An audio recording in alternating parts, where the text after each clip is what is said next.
నమస్తే, welcome to మన Penamaluru news వార్తలోని ముఖ్యాంశాలు. ఏడాదిలోగా అన్ని రెవెన్యూ సమస్యలను పరిష్కరించాలని అధికారులకు తేల్చి చెప్పిన సీఎం చంద్రబాబు, పార్టీల స్వప్రయోజనాల కోసం పాఠశాలల జోలికి పోవద్దని హెచ్చరించిన మంత్రి నారా లోకేష్, కూటమి ప్రభుత్వంలో రైతురాజులాగా బతకాలని పేర్కొన్న మంత్రి అచ్చెన్నాయుడు, కృష్ణ యూనివర్సిటీ స్నాతకోత్సవానికి విచ్చేసిన ఐటీ శాఖ మంత్రి నారా లోకేష్ కి ఘన స్వాగతం పలికిన పెనమలూరు ఎమ్మెల్యే బోనె ప్రసాద్, ఉయ్యూరు మండలం బొల్లపాడులో గురువారం జరగనున్న సుపరిపాలనలో తొలిడుగు. ముఖ్యమంత్రి చంద్రబాబు నాయుడు అధ్యక్షతన సచివాలయంలో కేబినెట్ మీటింగ్ జరిగింది. ఈ సందర్భంగా 42 అంశాలకు మంత్రివర్గం ఆమోదం తెలిపింది. అమరావతిలో తొలి విడత భూ సమీకరణకు వర్తించిన నిబంధనలే మలి విడతకు సమీకరణకు వర్తింపచేయాలని మంత్రివర్గ సమావేశంలో నిర్ణయించారు. సుపరిపాలనలో తొలెండుగు కార్యక్రమాలు ఇన్ఛార్జ్ మంత్రి నేతృత్వంలో జిల్లా స్థాయిలో నిర్వహించాలని రాష్ట్ర మంత్రివర్గం నిర్ణయం తీసుకుంది. సీఎం చంద్రబాబు అధ్యక్షతన సచివాలయంలో కేబినెట్ మీటింగ్ జరిగింది. సచివాలయం మొదటి బ్లాక్ లో జరిగిన సమావేశానికి మంత్రులు, ఉన్నతాధికారులు హాజరయ్యారు. ల్యాండ్ పూలింగ్ స్కీమ్ రూల్స్ 2025 ప్రతిపాదనకు కేబినెట్ ఆమోదం తెలిపింది. అమరావతిలో చేపడుతున్న మలివిడత భూసేకరణపై మంత్రివర్గ సమావేశంలో చర్చించారు. భవిష్యత్తు అవసరాలు దృష్టిలో పెట్టుకుని రాజధాని అమరావతిలో భూసమీకరణ చేయాలని నిర్ణయం తీసుకున్నారు. 49 అంతస్తుల జేడీ టవర్స్, హెచ్ఓడి టవర్స్ నిర్మాణాలకు ఎల్వంగా ఉన్న ఎన్సీసీ, ఎల్ఎంటీలకు పనులు కట్టబెట్టాలని కేబినెట్ నిర్ణయించింది. ఏడాదిలోగా అన్ని రెవెన్యూ సమస్యలను పరిష్కరించాలని మరోసారి ముఖ్యమంత్రి చంద్రబాబు తేల్చి చెప్పారు. ఏడాదిలోగా అన్ని రెవెన్యూ సమస్యలను పరిష్కరించాలని సీఎం మరోసారి హెచ్చరించారు. అమరావతిలో చేపడుతున్న మలివిడత భూ సమీకరణపై మంత్రివర్గ సమావేశంలో చర్చించారు. భవిష్యత్తును దృష్టిలో పెట్టుకుని రాజధానిలో భూ సమీకరణ చేయాలని నిర్ణయం తీసుకున్నారు. సచివాలయంలో జరిగిన కేబినెట్ మీటింగ్ లో మంత్రివర్గ నిర్ణయాలను రాష్ట్ర సమాచార శాఖ మంత్రి కొలుసు పార్థసారథి మీడియాకు వెల్లడించారు. అమరావతిని రాష్ట్రానికి ఒక శక్తిలాగా అందించే విధానంలో భాగంగా భవిష్యత్తుల అవసరాల కోసం ల్యాండ్ పోలింగ్ రూల్స్ 2025ని ఫ్రేమ్ చేయడం జరిగిందని తెలిపారు. 10 సెంట్ల స్థలం కేటాయింపు దగ్గర నుంచి కొన్ని వేల ఎకరాల కేటాయింపుల వరకు కూడా ప్రతి విషయాన్ని ప్రజాస్వామ్య స్ఫూర్తితో, రాజ్యాంగ విలువల స్ఫూర్తితో కేబినెట్కి తీసుకొచ్చి కూలంకుషంగా చర్చించి అందరి అభిప్రాయాలను తీసుకోవడమే కాకుండా తన ఎంతో అనుభవజ్ఞుడైన చంద్రబాబు నాయుడు గారు మా అందరికీ కూడా తన అనుభవంలో ఉన్న విషయాలన్నింటినీ కూడా తెలియజేస్తూ ఎంతో జూనియర్స్ అయిన అనుభవంలో జూనియర్స్ అయిన మాతో చర్చించి నిర్ణయం తీసుకోవటం చంద్రబాబు నాయుడు గారి నాయకత్వానికి, ఆయన పరిపాలనా దక్షతకి ఒక ఇదని చెప్పేసి నేను మనవి చేస్తా ఉన్నాను. మరి ఈరోజు ముఖ్యంగా ఈరోజు జరిగిన క్యాబినెట్లో land pooling scheme, Andhra Pradesh capital region land pooling scheme formulation and implementation rules 2025 ప్రతిపాదనకు రాష్ట్ర మంత్రి మండలి ఆమోదం తెలిపింది. అందరికీ తెలిసిందే, రాష్ట్ర రాజధాని అమరావతిని ప్రపంచ స్థాయి నగరంగా తీర్చిదిద్దాలని, అమరావతిని ఈ రాష్ట్రానికి ఒక ఆర్థిక శక్తిగా రూపొందించే విధానంలో భాగంగా భవిష్యత్తులో అవసరాల కోసం, భవిష్యత్తు అవసరాలు కూడా దృష్టిలో పెట్టుకుని ఈ ల్యాండ్ పూలింగ్ రూల్స్ 2025ని ఫ్రేమ్ చేయడం జరిగిందని చెప్పేసి మనం చేస్తా ఉన్నాను. నేను భవిష్యత్తును దృష్టిలో పెట్టుకుని దేశంలోని ఇతర నగరాలతో పోటీ పడే విధంగా ఈ అమరావతిలో ఒక గ్రీన్ఫీల్డ్ ఎయిర్పోర్ట్ కానివ్వండి, ప్రపంచ స్థాయి ఎడ్యుకేషన్ ఇన్స్టిట్యూషన్స్, యూనివర్సిటీస్ని తీసుకురావడం కానివ్వండి అమరావతికి, అదేవిధంగా హాస్పిటల్స్, ప్రపంచ స్థాయి హాస్పిటల్ వైద్యాన్ని ఇక్కడ అందించే విధంగా హాస్పిటల్ ఏర్పాటు చేయటం కానివ్వండి, బ్రహ్మాండమైన ఇన్ఫ్రాస్ట్రక్చర్ కానివ్వండి, వీటన్నిటినీ ఏర్పాటు చేసిన తర్వాత భవిష్యత్తులో అవసరాల కోసం మరి ప్రభుత్వం ల్యాండ్ పూలింగ్ చేయాలని చెప్పేసి నిర్ణయం తీసుకుంది. ఆ ల్యాండ్ పూలింగ్లో గుర్తించిన అన్ని ల్యాండ్స్ను కూడా ఒక్కొక్క ల్యాండ్కి ఒక రూలు, ఒక్కొక్క ల్యాండ్కి ఒక రూల్లా కాకుండా యూనిఫామ్ ఫ్రేమ్వర్క్లో తీసుకోవాలని చెప్పేసి ఈ రూల్స్ ప్రతిపాదించడం జరిగిందని చెప్పేసి మనం చేస్తాను. నేను 2015లో కూడా ల్యాండ్ పూలింగ్ ద్వారా ప్రపంచంలో ఎక్కడా లేని విధంగా ల్యాండ్ పూలింగ్ ద్వారా అమరావతికి దాదాపు 35,000 ఎకరాలని సేకరించిన అనుభవం ఈ ప్రభుత్వానికి ఉన్న విషయం తెలిసిందే. అప్పుడు ల్యాండ్ పూలింగ్ చేసిన అనుభవాలను దృష్టిలో పెట్టుకుని అప్పుడు రికార్డ్ పరంగా ఎదుర్కొన్న సమస్యలను దృష్టిలో పెట్టుకుని ఈ రూల్స్ అన్నింటినీ కూడా చిన్న చిన్న మార్పులు చేయడం కానివ్వండి, లేకపోతే ప్రజలకి ఇంకా మెరుగైన విధంగా ఈ రూల్స్ని ఏర్పాటు చేయడం జరిగిందని చెప్పేసి మనం చేస్తాను. ఈ రూల్స్ని ఏర్పాటు చేసినప్పుడు గతంలో లేని విధంగా ఎన్జిటి, సుప్రీంకోర్టులు డైరెక్షన్స్ ప్రకారం వాటర్ బాడీస్ని సేవ్ చేయటం కానివ్వండి, రిజిస్ట్రేషన్ డిపార్ట్మెంట్కి సంబంధించిన రికార్డ్సు, రెవెన్యూ డిపార్ట్మెంట్కి సంబంధించిన రికార్డ్సు, రైతులకి ఎటువంటి ఇబ్బంది లేకోకుండా ప్రభుత్వమే కొన్ని రూల్స్ ప్రకారం వాటిని ఇంప్లిమెంట్ చేయటం కానివ్వండి, కరెక్ట్ చేయటం కానివ్వండి. ఓ సామాన్యుడు ఎక్స్ లో చేసిన పోస్ట్ కి మంత్రి నారా లోకేష్ స్పందించారు. ఇది చాలా దారుణమని, పిల్లల భవిష్యత్తుతో ఎవరు ఆడుకోవద్దని, ఇలా చేస్తే కఠిన చర్యలు తప్పవని హెచ్చరించారు. వైఎస్ఆర్సీపీ మాజీ ఎమ్మెల్యే బడిపిల్లలను ధర్నాకు తీసుకెళ్లిన ఘటనపై విద్యాశాఖ మంత్రి నారా లోకేష్ తీవ్ర ఆగ్రహం వ్యక్తం చేశారు. ఈ ఘటనపై శ్యామనే వ్యక్తి సామాజిక మాధ్యమం ఎక్స్లో పెట్టిన ట్వీట్ కు మంత్రి లోకేష్ స్పందించారు. పిల్లలను ధర్నాకు తీసుకువెళ్తుంటే అనుమతించిన ఎంఈఓ హెచ్ఎంలపై చర్యలు తీసుకోవాలని లోకేష్ ని ట్యాగ్ చేస్తూ ట్వీట్ చేశారు. ఈ విషయాన్ని శాంతన ఎక్స్ ఖాతాలో పోస్ట్ చేశారు. ఈ ఘటన చాలా దారుణం, నేరమని స్పందించిన మంత్రి నారా లోకేష్ అత్యవసరంగా విచారించి నివేదిక నివారణాధికారులను ఆదేశించారు. గాయపడిన విద్యార్థులకు మెరుగైన వైద్యం అందిస్తామని హామీ ఇచ్చారు. పార్టీల స్వప్రయోజనాల కోసం పాఠశాలల జోలికి పోవద్దని మంత్రి నారా లోకేష్ హెచ్చరించారు. రాజధాని అమరావతి అవసరాలకు అదనపు భూసమీకరణకు సంబంధించి వచ్చే నెలాఖరులో సిఆర్డీఏ నోటిఫికేషన్ ఇస్తుందని రాష్ట్ర పురపాలక పట్టణాభివృద్ధి శాఖ మంత్రి నారాయణ వెల్లడించారు. భూసమీకరణపై 2015లో జారీ చేసిన నిబంధనలే అమలు చేసేలా మంత్రివర్గం ఆమోదించిందని చెప్పారు.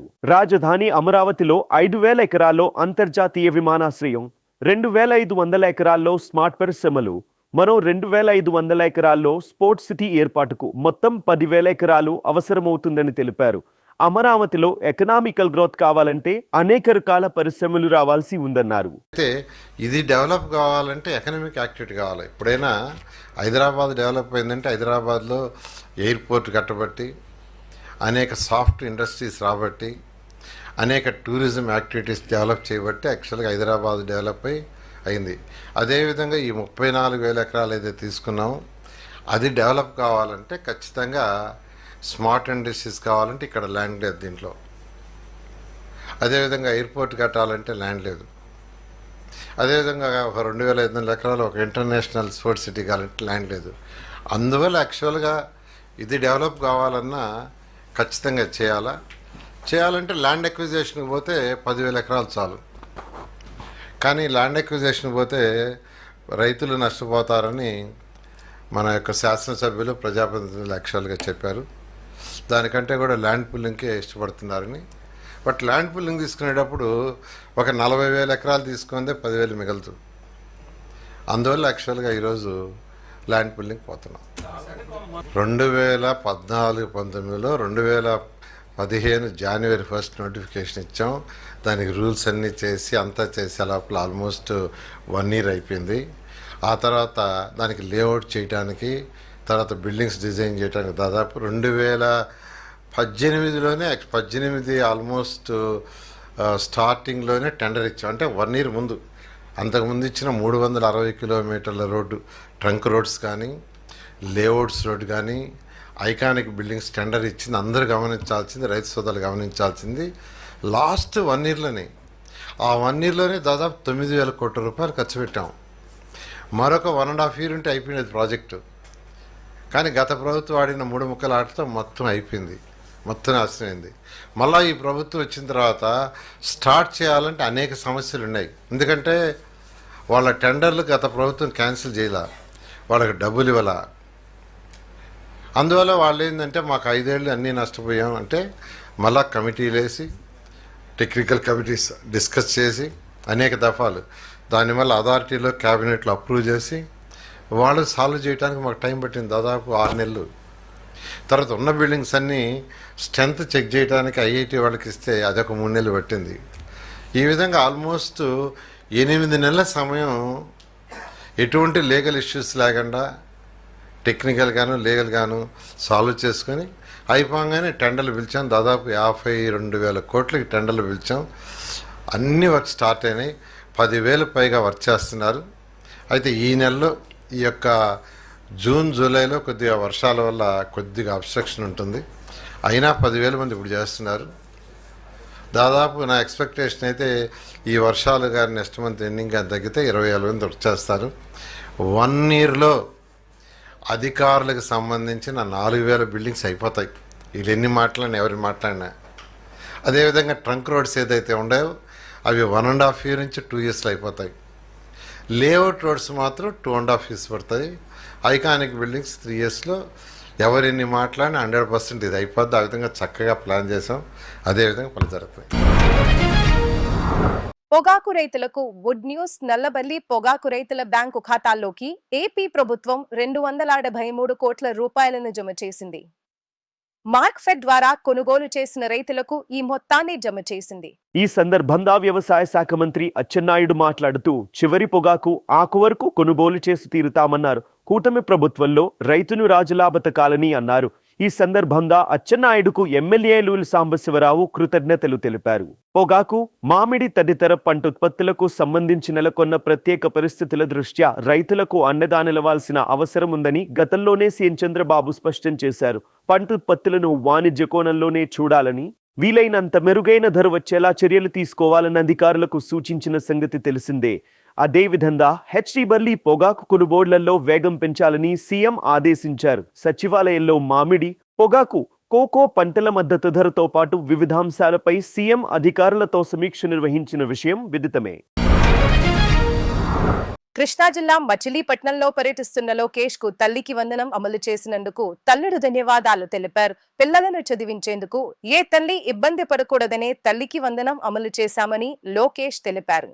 రెడ్ బుక్ పేరు వింటే కొందరికి గుండె పోటు వస్తుందని మంత్రి నారా లోకేష్ అన్నారు. గతంలో మహిళను ఎలా కించపరిచేలా మాట్లాడారో చూశామన్న లోకేష్ తమ ప్రభుత్వంలో మహిళలకు గౌరవం పెరిగేలా చర్యలు చేపడుతున్నట్లు చెప్పారు. విజయనగరం జిల్లా కొత్తవలస కస్తూర్బా స్కూల్లో విద్యుత్ షార్ట్ సర్క్యూట్ వల్ల ప్రమాదం ఘటనపై మంత్రి లోకేష్ ఆందోళన వ్యక్తం చేశారు. వెంటనే సంబంధిత అధికారులను ఆయన సమాచారం అడిగి తెలుసుకున్నారు. అగ్ని ప్రమాదంలో విద్యార్థులు కోల్పోయిన పుస్తకాలు, సామగ్రి తక్షణమే అందజేయాలని ఆదేశించారు. విద్యార్థుల భద్రతకు పటిష్టమైన చర్యలు తీసుకోవాలని కోరారు. ఇటువంటి ఘటనలు పునరావృతం కాకుండా అన్ని విద్యా సంస్థల్లో ఫైర్ సేఫ్టీ ఆడిట్ నిర్వహించాలని అధికారులను మంత్రి లోకేష్ ఆదేశించారు. దేశ పురోగతిలో ఐటీ కీలక పాత్ర పోషిస్తోందని ముఖ్యమంత్రి చంద్రబాబు తెలిపారు. టెక్నాలజీని ముందుకు తీసుకెళ్లడంలో ఇది ఎంతగానో ఉపయోగపడుతుందన్నారు. రానున్న రోజుల్లో సాంకేతిక పరిజ్ఞానంతో వివిధ రకాల డ్రోన్స్ అభివృద్ధితో మానవారికి అనేక రకాలైన సేవలు అందుబాటులోకి వస్తాయని చెప్పారు. సాంకేతికత జీవితంలో ఒక భాగంగా మారుతుందని వ్యాఖ్యానించారు. విజయవాడలో నిర్వహించిన ఫిక్కీ జాతీయ కార్యవర్గ సమావేశంలో సీఎం పాల్గొని మాట్లాడారు. By 2047, Andhra Pradesh will be number 1 state. You call any parameters, it will be the best state. We are building now, I got 2 opportunities to build capitals. Hyderabad, I built Cyberabad. Hyderabad, Secunderabad, I added Cyberabad. That was inaugurated by Bill Clinton, the then President of America. Today I am building Amaravati, one of the most beautiful. After retirement you have to come here and settle here so that your expectancy of life will increase. Why I am saying it is a green city. One of the Hyderabad was a brownfield city. It is a greenfield city. Roads, greenery, water, green energy, and also all utilities in a duct, even district cooling. Wherever there is a new concept, no need to go to there. you come here in Amaravati, all technologies we are going to integrate and build a futuristic city. Nobody can beat us after 100 years. That is how we are visualizing. We are going to build that city. One thing I am asking you, invest in Andhra Pradesh, see the governance. Earlier I used to talk ease of doing business, now I am talking speed of doing business. For the last 1 year, 25 cabinet meetings, 25 state investors promotion board meetings, 25 state investors promotion committees. We have cleared all the proposals. Every 15 days I am clearing. We got proposals nearly 9.5 lakh crores investment as on today. It is going to create 8.5 lakh employment. We have created nearly 5 lakh crores proposals. They are all on ground today. So you do that. Always I am for pro-business. The reason is very simple. If you create wealth, I can distribute through welfare. If I won't create wealth, I can distribute only poverty. That is a reality. In business also, time is very, very essence. And complicated procedures will create so many problems, even bureaucratic hurdles, so many things. I am simplifying everything. As he rightly mentioned, past 5 years, don't keep it in mind. Andhra Pradesh had a very bad experience. Because of that, what I built brand, it has been damaged. People are asking now, even future, again, if that type of experiment will happen, what is going to happen? I am assuring you, we are very careful. Whenever I am careful, no problem at all. Now I am taking all precautions for continuation of this government. Reason is very simple. Narendra Modi ji is giving stable government. Because of that, consistent government is creating more balanced growth rate and sustainable growth rate. Some other states we are having a problem, but politicians are continuing previous government policies. One example I am giving you, I don't want to give other examples. I don't want to tell that also now because I don't want to create bad impressions in our minds. This government is very clear in promoting investment in a big way. No other state is having advantage what we are having. On east coast, 1,000 kilometers sea. Every 50 kilometers we are going to have one port. Then I am building around 20 ports will come. Small, big, everything.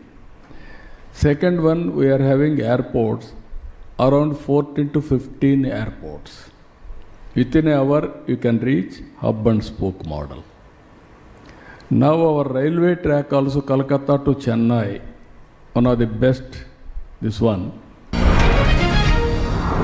మానవ వనరులు IT electronics communication శాఖ మంత్రి వర్యులు నారా లోకేష్ కి మచిలీపట్నం 3 స్తంభాల centre వద్ద పెనమలూరు నియోజకవర్గం MLA Bode Prasad ఘన స్వాగతం పలికారు. కృష్ణా యూనివర్సిటీ స్నాతకోత్సవ కార్యక్రమంలో పాల్గొనడానికి బందరు విచ్చేసిన ఏపీ విద్య, ఐటీ శాఖల మంత్రి నారా లోకేష్ కు మంత్రులు కొల్లు రవీంద్ర, వాసంశెట్టి సుభాష్, ఎంపీ బాలశౌరి, ఎమ్మెల్యేలు బోడే ప్రసాద్, వర్ల కుమార్ రాజా, బెనిగళ్ల రాము, కాగిత కృష్ణ ప్రసాద్, కలెక్టర్ బాలాజీ, టీడీపీ శ్రేణులు, తెలుగు మహిళలు ఘన స్వాగతం పలికారు.